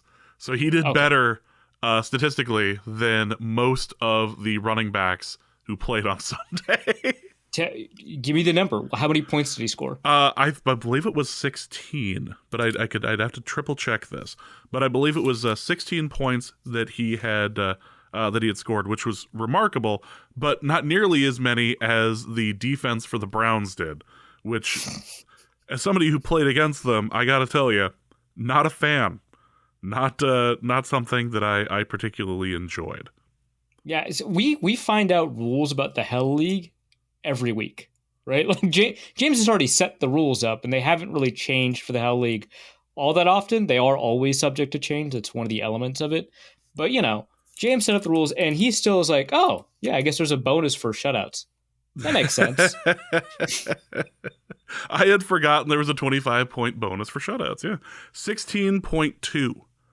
He got 16.2 points off his kick. Hey, I had it. And again, two rushing attempts. Yep. 16 points.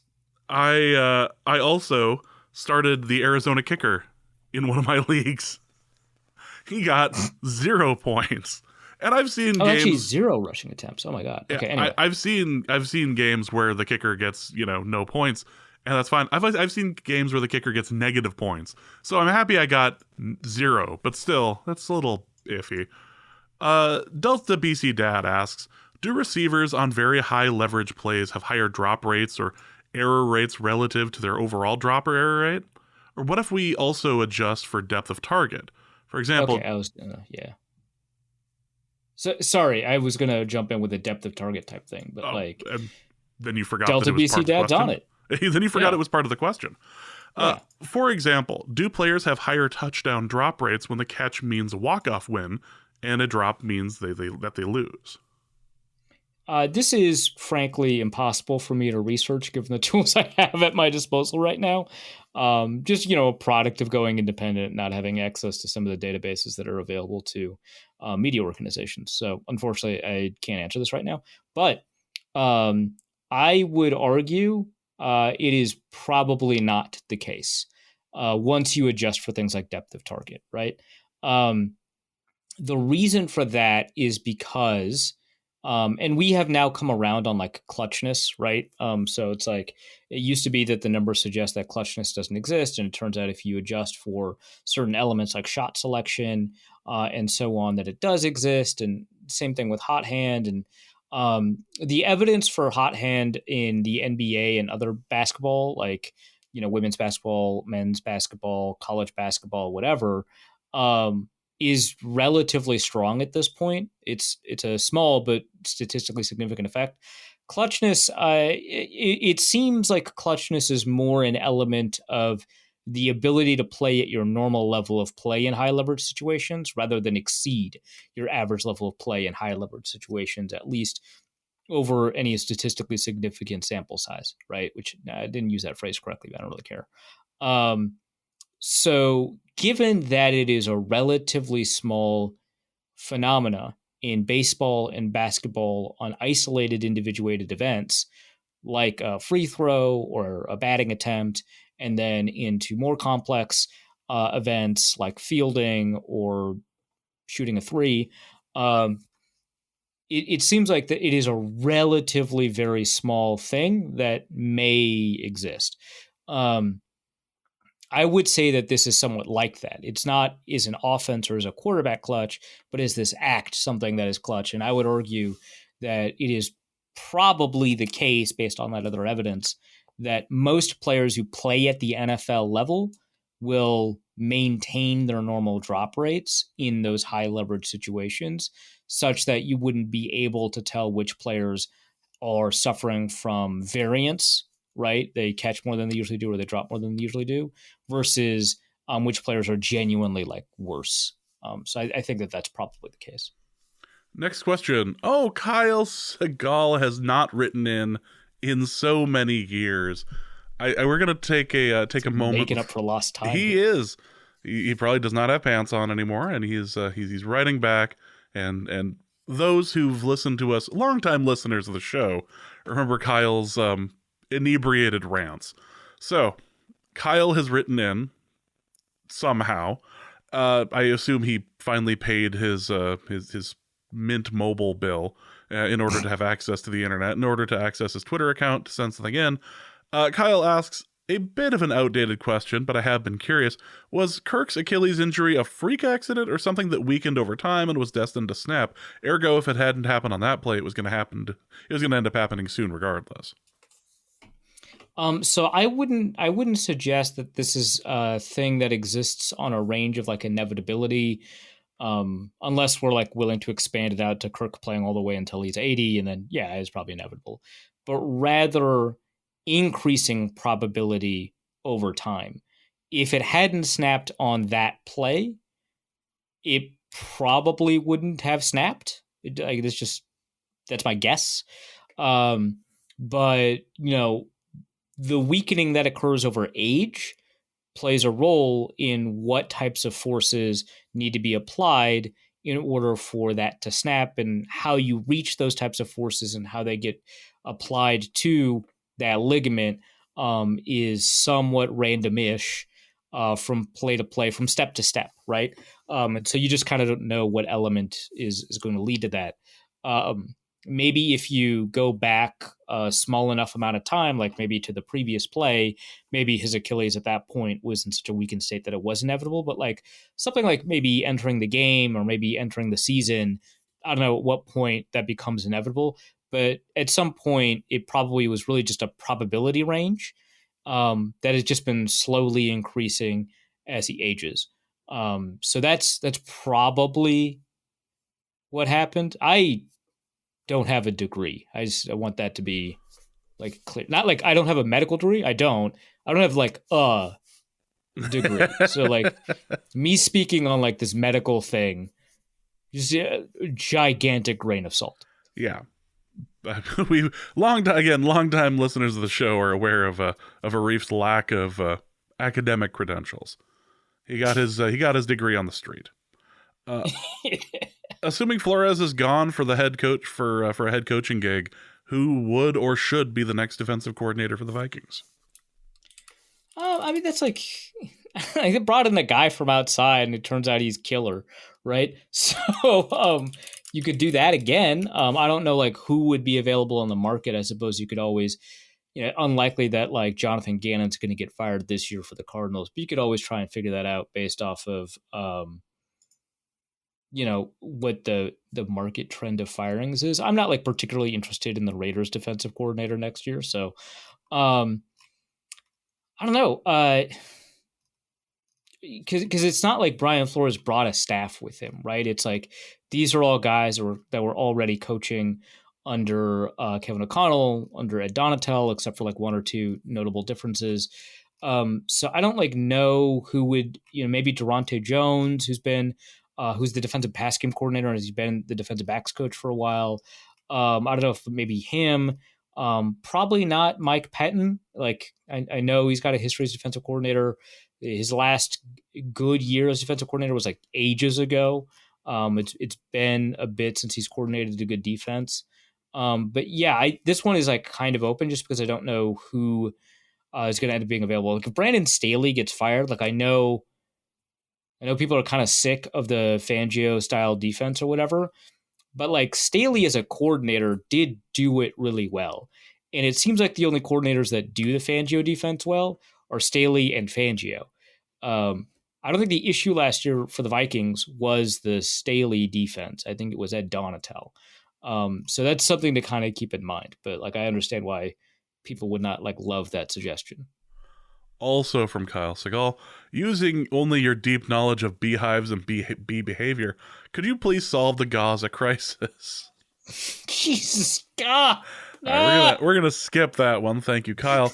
Also, did James miss parsing through my BS in these feeds? If so, how much?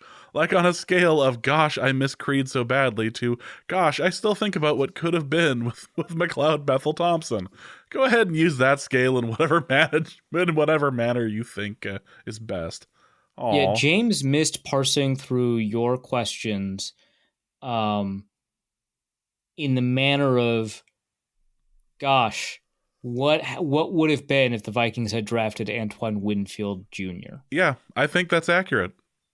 Yeah. He's familiar with Tampa Bay. He's close to it, and is on record absolutely loving Tampa Bay in all of its forms. He's a huge Buccaneers fan, huge fan of the city. Yeah, the city more than the team. Let's be honest. But loves hearing people in Tampa Bay talk about the team. If I remember correctly, it's been a few years.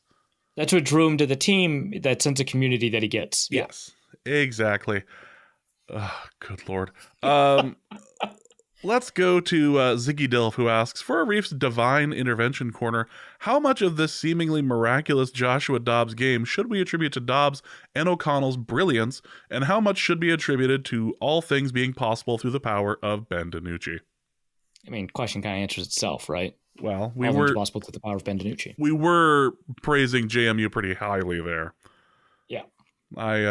I don't know how I ended up on some like YouTube Shorts thing, but there was a quarterback talking about how whenever he was playing in college, he was always bumped from the starting gig for a guy who went pro. And one of the teams that he was playing for was Pitt, and he was beaten out for the number one quarterback job by DiNucci. By DiNucci? And they were showing. Oh man! He was showing Pitt videos of DiNucci being powerful, and then showed some not great sidearm from his time over in the Cowboys. So the Nooch. Nolan Kaler asks, for North Code, hey, you don't have to do research for this one. How is How is James coping with the impending end of the show Letterkenny, and how is Arif prepared to fill its void with another Canadian, read Superior, TV show? Okay, so I haven't watched television in a long time. I like how I don't know. I've probably watched a lot more television more recently than you have. I'm sure there's some quality Canadian television. So the problem is a lot of my exposure to television that I know is Canadian, because there's a lot of television that is Canadian. I'm just I don't think about it. Is sci-fi, because that's a thing that they've been trying to develop in their film industry. And a lot of the sci-fi television shows that I've watched they're done. They've been canceled or they've concluded, and whatever. It's been a while since I've been able to watch a television show, which now that I say that out loud, I should relax. I should watch some TV or whatever. But exhale for a bit. Yeah.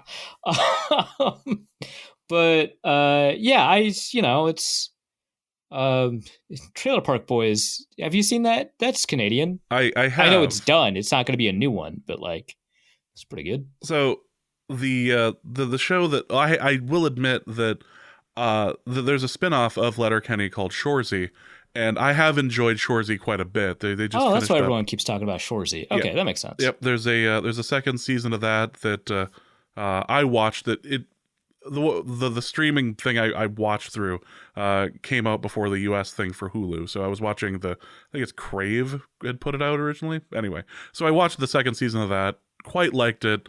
I enjoyed a number of pieces of that, and so they actually just got renewed for a third season. So part of the Letterkenny thing still moves on.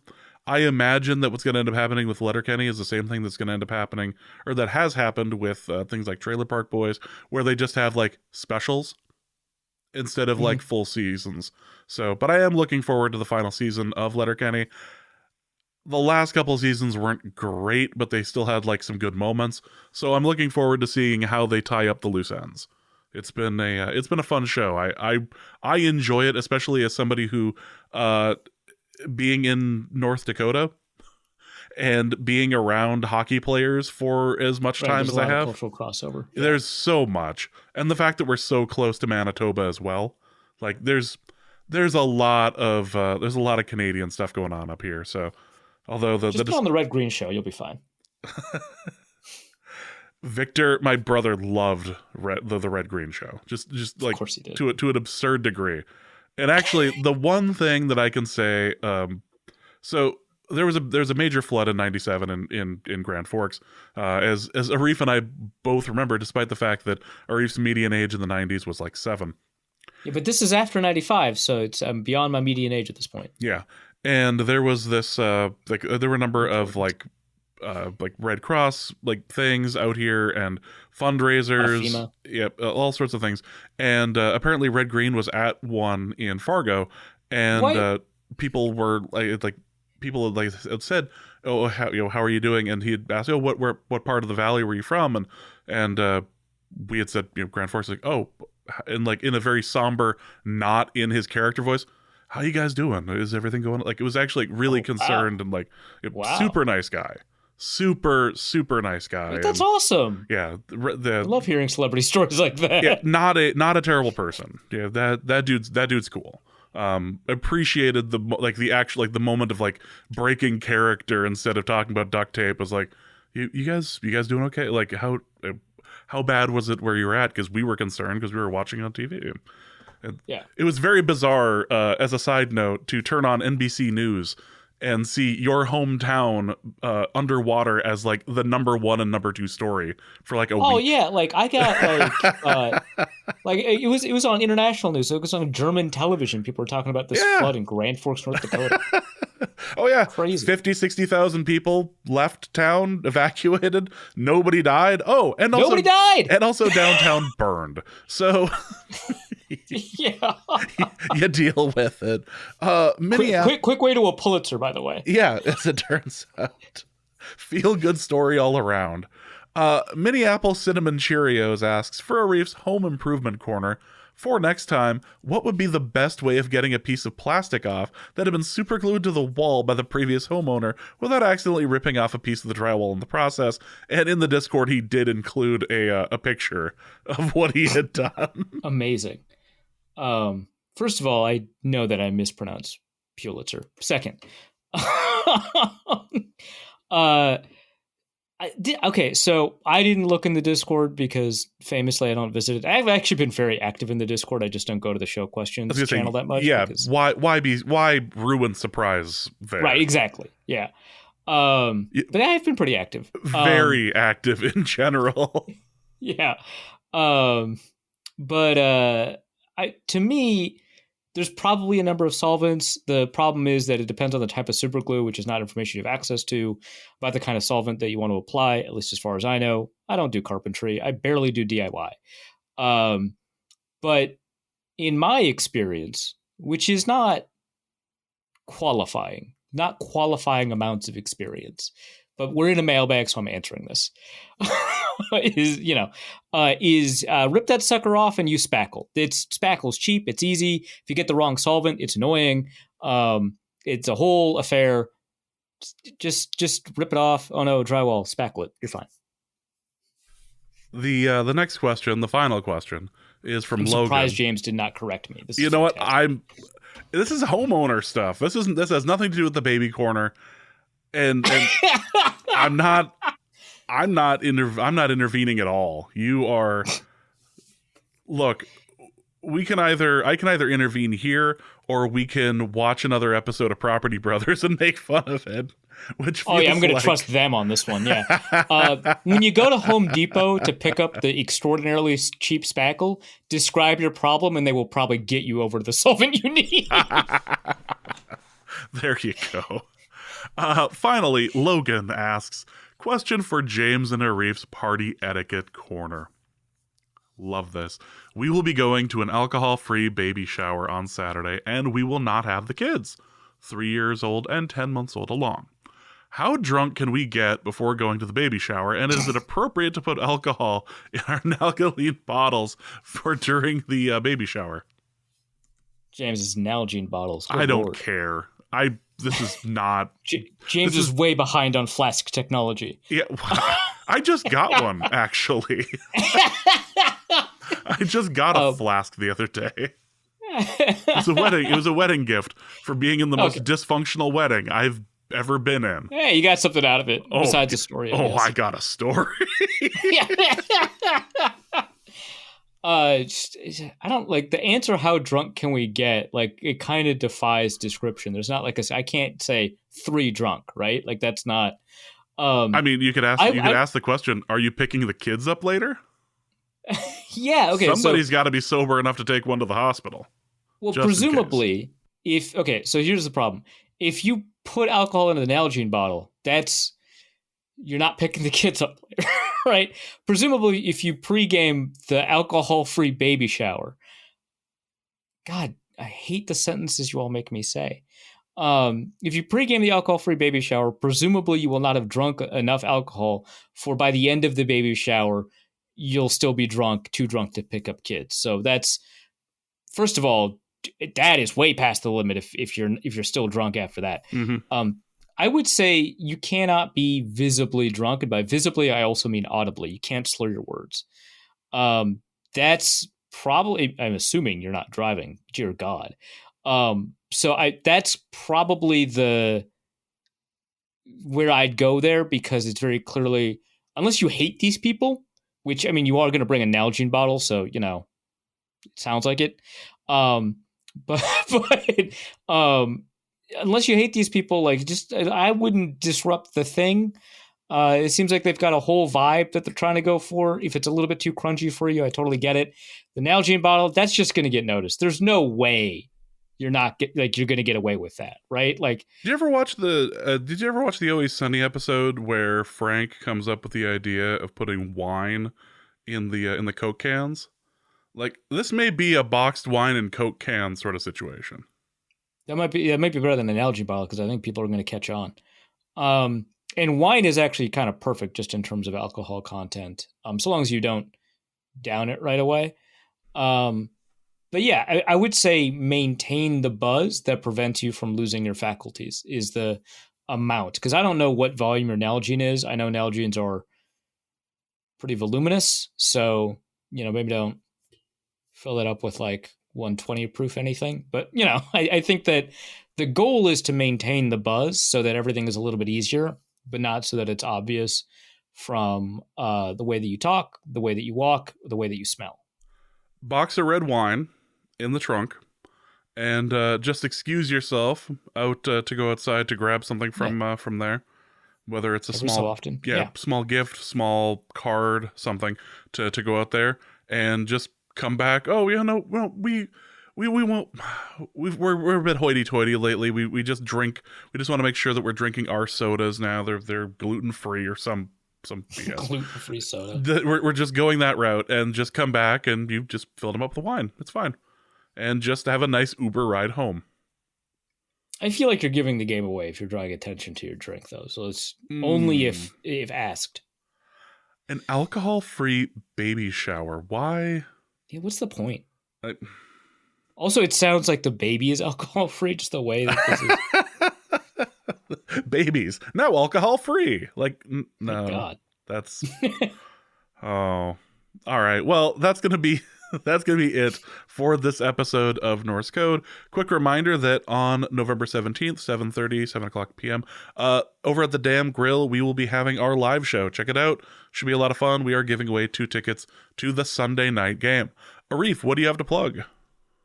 So I got a couple of pieces at the Wide Left Substack about Joshua Dobbs. One's just kind of a quick gamer. That one's free.